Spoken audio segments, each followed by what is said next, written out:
नमस्कार। आकाशवाणी से विश्व दर्पण के साथ मैं फरहत नाज।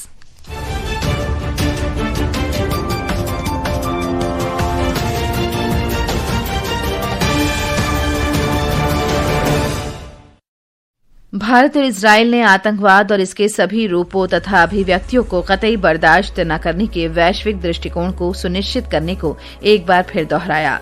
दुनिया के शीर्ष सहकारी संस्थाओं में अमूल ने पहला और इफ्को ने दूसरा स्थान हासिल किया। क्यूएस वर्ल्ड यूनिवर्सिटी रैंकिंग 2026 में सर्वाधिक 54 भारतीय विश्वविद्यालयों को 6 जगह आईआईटी दिल्ली भारत का शीर्ष रैंक वाला संस्थान बना।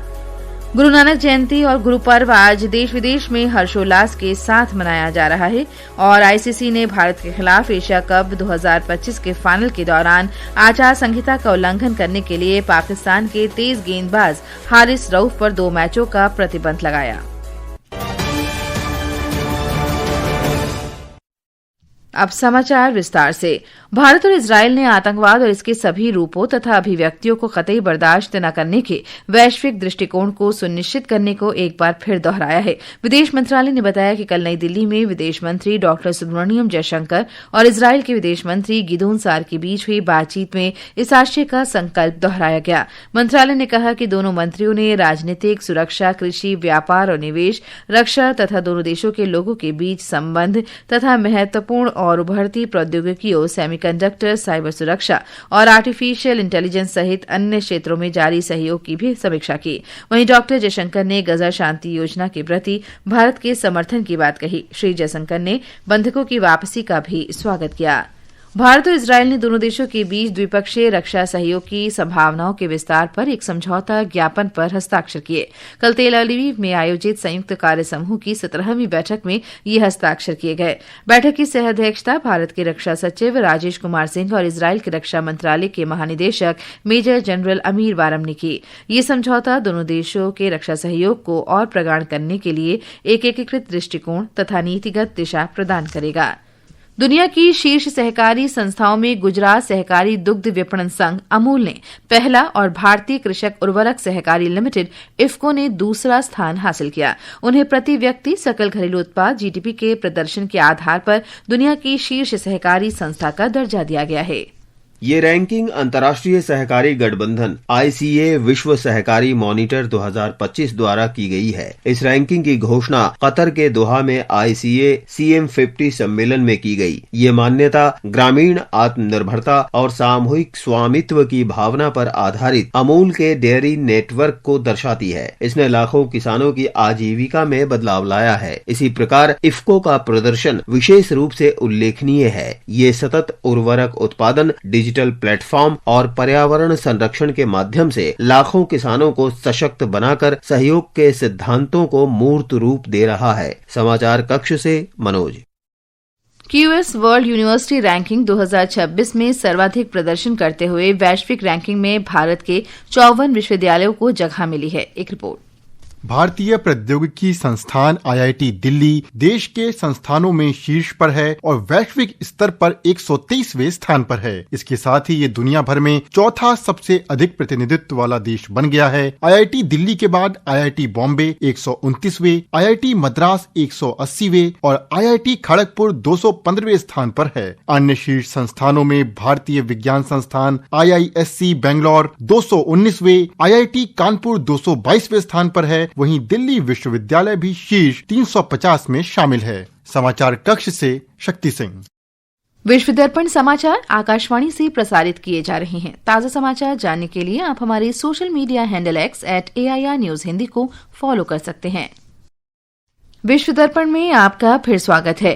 गुरु नानक देव जी की आज 556वीं जयंती है। गुरु पर्व के नाम से चर्चित गुरु नानक जयंती आज देश विदेश में हर्षोल्लास के साथ मनाई जा रही है। गुरु नानक देव सिख धर्म के 10 गुरुओं में पहले गुरु होने के साथ ही सिख धर्म के संस्थापक थे। कार्तिक पूर्णिमा पर प्रत्येक वर्ष गुरु पर्व मनाया जाता है। श्रद्धालु इस पर्व को देश और विदेशों में पूरे उत्साह के साथ मनाते हैं। इस अवसर पर राष्ट्रपति द्रौपदी मुर्मू ने गुरु नानक जयंती की पूर्व संध्या पर सभी देशवासियों को शुभकामनाएं दी। अपने संदेश में राष्ट्रपति मुर्मू ने कहा कि यह अवसर गुरु नानक देव के मूल्यों और आदर्शों को अंगीकार करने के लिए सभी को प्रेरित करता है तथा एक बेहतर समाज के निर्माण में सभी का मार्गदर्शन करता है। एक शांतिपूर्ण और समृद्ध राष्ट्र निर्मित करने के लिए राष्ट्रपति ने सभी को गुरु नानक देव जी द्वारा दिखाए गए मार्ग का अनुसरण करने का आग्रह किया। भारत के वाणिज्य और उद्योग मंत्री पीयूष गोयल न्यूजीलैंड के व्यापार मंत्री टॉड मैकले के साथ व्यापार वार्ता करेंगे। वे दोनों देशों के बीच चल रहे मुक्त व्यापार समझौते पर चर्चा करेंगे। श्री गोयल आज न्यूजीलैंड की यात्रा पर हैं। वे दोनों देशों के बीच व्यापार, निवेश और नवाचार संबंधों को मजबूत करने के उद्देश्य से कई उच्च स्तरीय बैठकों में भाग लेंगे। वाणिज्य मंत्रालय के अनुसार भारत न्यूजीलैंड मुक्त व्यापार समझौते से जुड़ी वार्ता का चौथा दौर 3 नवंबर को ऑकलैंड में शुरू हुआ। अमेरिका ने व्यापार शुल्क और रूस से तेल आयात को लेकर चल रहे तनाव के बीच भारत के साथ द्विपक्षीय संबंधों को मजबूत करने की अमेरिकी राष्ट्रपति डोनाल्ड ट्रंप की प्रतिबद्धता की पुष्टि की है। व्हाइट हाउस की प्रेस सचिव कैरोलीन लेविट ने कहा कि राष्ट्रपति साझेदारी को अत्यंत महत्व देते हैं। हाल ही में उन्होंने व्हाइट हाउस में आयोजित दीपावली समारोह के दौरान प्रधानमंत्री नरेंद्र मोदी से बात की थी। उन्होंने कहा कि भारत में अमेरिकी राजदूत सर्जियो गोर और ट्रंप की व्यापार टीम सक्रिय रूप से भारत से बातचीत कर रही है। अमेरिका में एक बड़ी आबादी का मानना है कि राष्ट्रपति डोनाल्ड ट्रंप के टैरिफ उनके जीवन को कठिन बना रहे हैं और उनके पारिवारिक बजट पर असर डाल रहे हैं। एक सर्वेक्षण में पाया गया है कि लोगों को दुकानों से खरीदारी करने में परेशानी का सामना करना पड़ रहा है और वे इसकी काफी असहज महसूस कर रहे हैं। राष्ट्रपति ट्रंप के प्रशासन ने अपने दूसरे कार्यकाल में भारत सहित कई देशों पर भारी टैरिफ लगाए हैं। उनकी टैरिफ नीति को 65% अमेरिकियों ने अस्वीकार कर दिया। ऐसे लोगों ने कहा है कि इससे मुद्रास्फीति बढ़ी है और अर्थव्यवस्था को नुकसान पहुंचा है। जर्मनी के संघीय पुलिस कार्यालय ने कहा है कि उसने धोखाधड़ी और धन शोधन गिरोह के खिलाफ अंतर्राष्ट्रीय स्तर पर समन्वित कार्रवाई की है। उसने बताया कि बदमाशों ने जर्मन भुगतान सेवा प्रदाताओं के साथ धोखाधड़ी कर करोड़ों यूरो का नुकसान पहुंचाया। पुलिस ने बताया कि इस सिलसिले में Germany, Italy, Canada, Luxembourg, Netherland, Singapore, Spain, America और साइप्रस में तलाशी अभियान चलाकर कई लोगों को गिरफ्तार किया गया है। इस साल के सबसे शक्तिशाली तूफानों में से एक तूफान काल मेघी ने मध्य फिलीपींस को तबाह कर दिया। इसके कारण लगभग 40 लोगों की मृत्यु हो गई और हजारों लोगों को अपने घरों को छोड़कर सुरक्षित स्थान पर जाने के लिए मजबूर होना पड़ा। एक रिपोर्ट।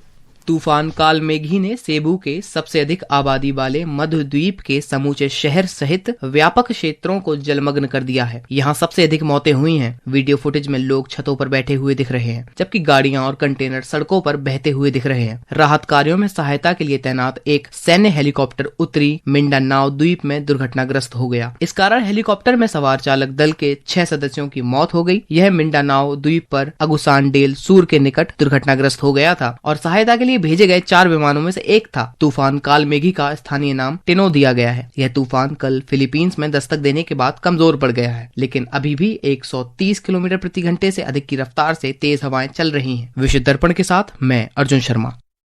अंतर्राष्ट्रीय क्रिकेट परिषद आईसीसी ने भारत के खिलाफ एशिया कप 2025 के फाइनल मैच में आचार संहिता का उल्लंघन करने के आरोप में पाकिस्तानी खिलाड़ी हारिस रऊफ पर 2 मैचों का प्रतिबंध लगाया।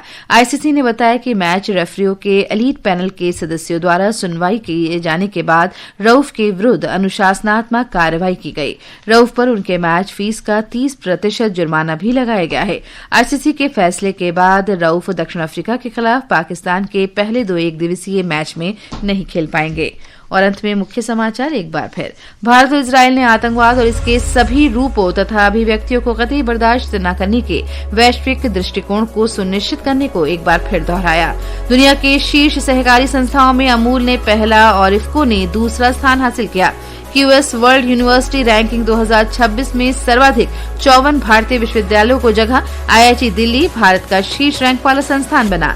गुरु नानक जयंती और गुरु पर्व आज देश विदेश में हर्षोल्लास के साथ मनाया जा रहा है। और आईसीसी ने भारत के खिलाफ एशिया कप 2025 के फाइनल के दौरान आचार संहिता का उल्लंघन करने के लिए पाकिस्तान के तेज गेंदबाज हारिस रऊफ पर 2 मैचों का प्रतिबंध लगाया।